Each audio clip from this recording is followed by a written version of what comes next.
J trip travel all the way. Let's go J trip by JJ.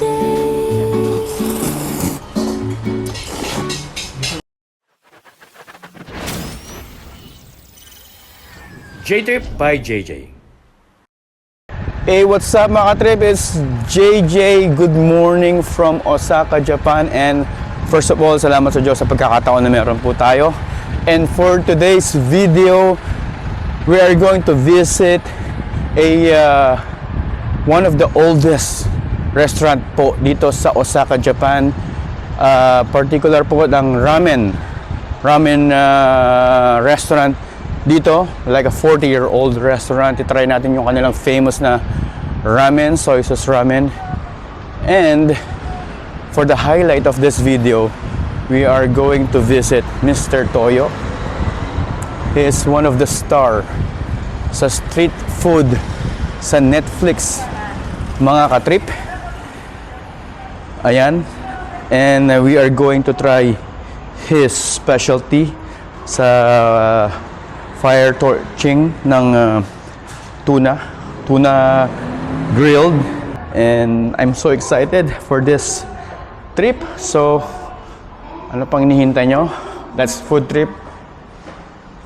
See you later. Bye bye. J trip travel all the way, babe. Let's go J trip by This is JJ. a ramen, one of the oldest ramen store. Yes, mga ka-trip, so we're finally here at Tsuruhashi Station, and nasa likod ko, that one is yung restaurant na pupuntahan natin. So mag-U-turn lang tayo today. So just to give you an idea, mga ka-trip, this is a almost more than 40 years old na ramen store or restaurant dito po sa Osaka, Japan. Founded yata siya. This is founded 1981. This ramen shop. We're here, mga ka-trip, sa restaurant, and look at this one. Oh, may mga chair na, waiting area. It's lunchtime. It's almost 12 na, mga ka-trip, dito sa Osaka, Japan. And I'm here. Look at that. So I'm excited to try this old ramen restaurant here in Osaka. Let's go in. All right. Look at the chef. Yes, he's preparing my order. Hey. Let's try this famous fried rice. Alright, look at that. Let's try. Ang galing naman. Wow. No wonder this is one of the best fried rice na na-try ko dito sa Japan. And look at the soup. Now, this is a pork bone at pinakuluan po ng sobrang tagal. Yes, look at this. Look at this. Hey. Let's try the noodles.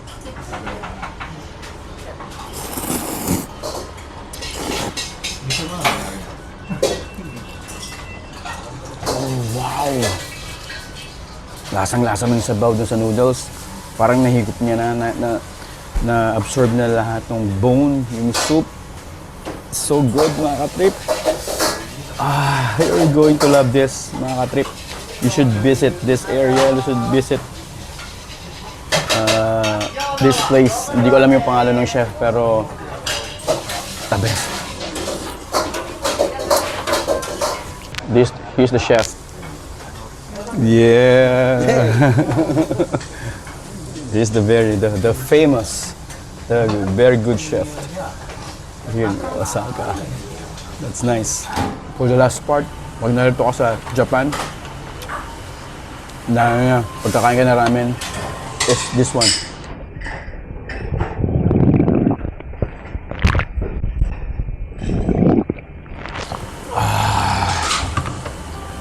That's what you call ramen, baby. Let's go.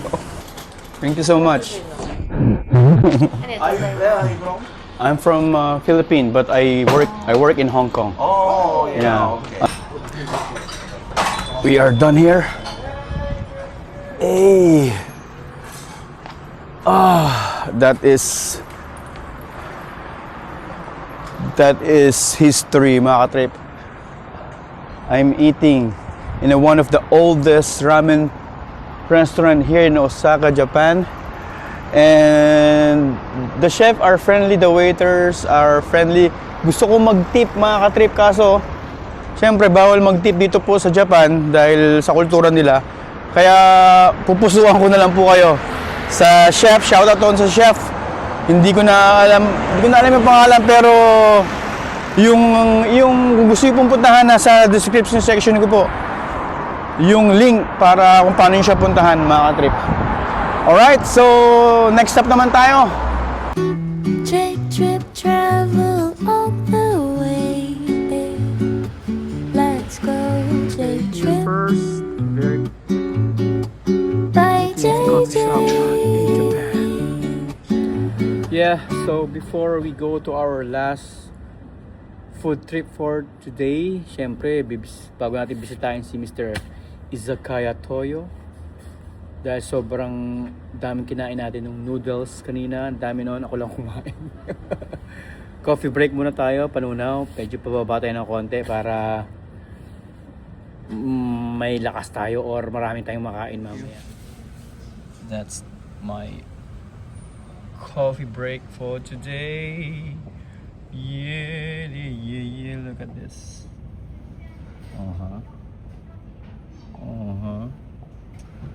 Dapat ganun. Coffee. Alright, let's go.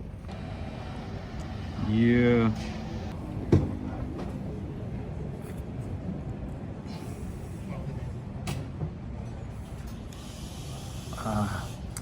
I think this is one of my favorite. Para siyang leche plan. Puding leche plan. Pinoy na Pinoy. Pero Japanese ang style. Perfect sa coffee. So good, guys. So good. You should try this.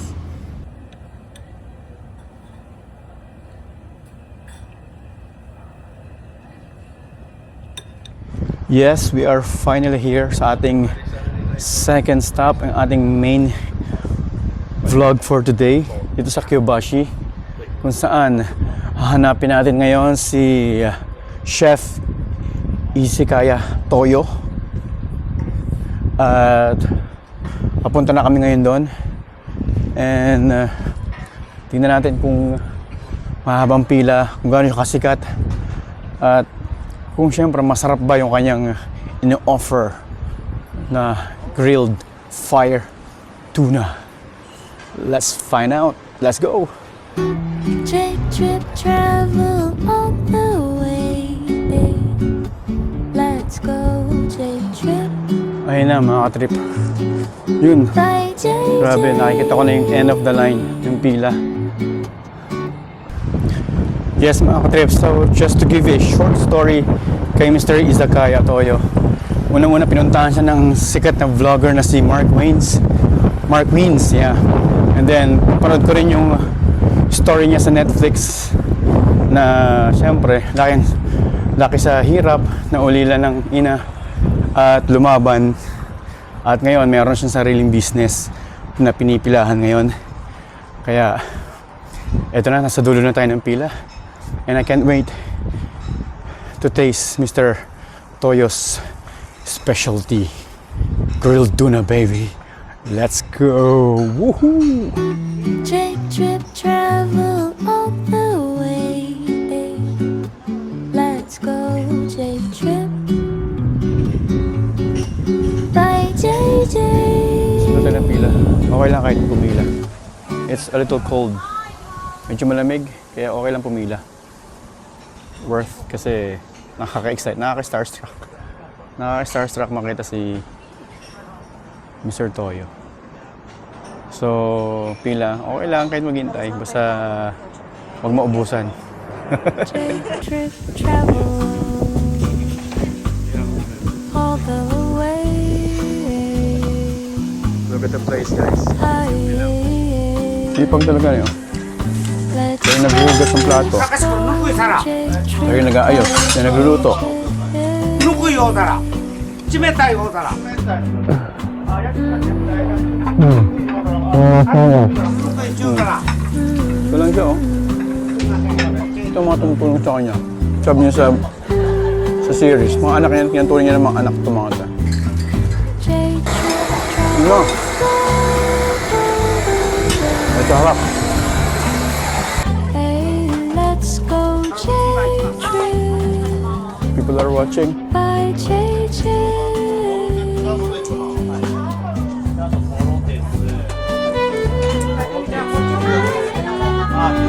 タクシー来ましたよもっと待って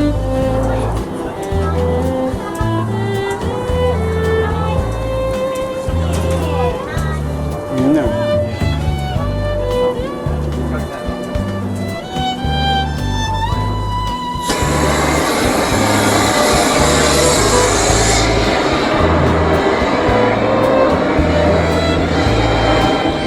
Yun na, oh.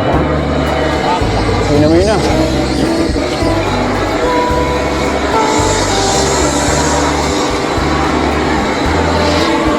Yeah, look at that. Oh, ito. Sobrang lakas talaga eh, oh. Lakas ang apoy, oh. Ha?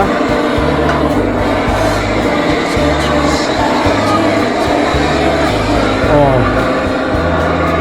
Dali. Aha.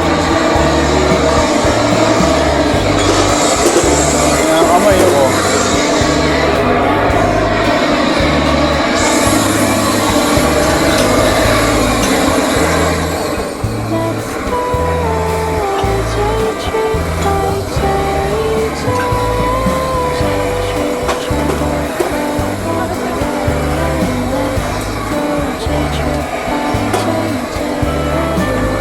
Yeah.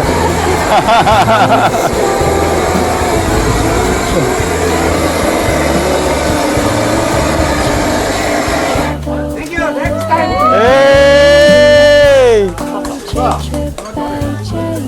Dali. Look at this leaves together with the grilled tuna. All right, let's try.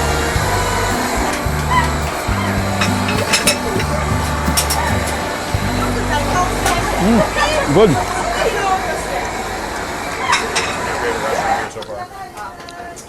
So dapat lagyan mo siya ng konting spices kasi di yun nilagyan ng asin. Eh, ikaw ang bahala maglagay ng asin. Ng perfect siya kasi may toyo na siyang nilagay. Mr. Toyo. Alright.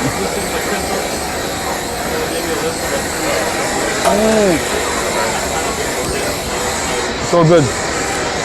What's up? Last shot. Ate, last shot. Ang palaglag.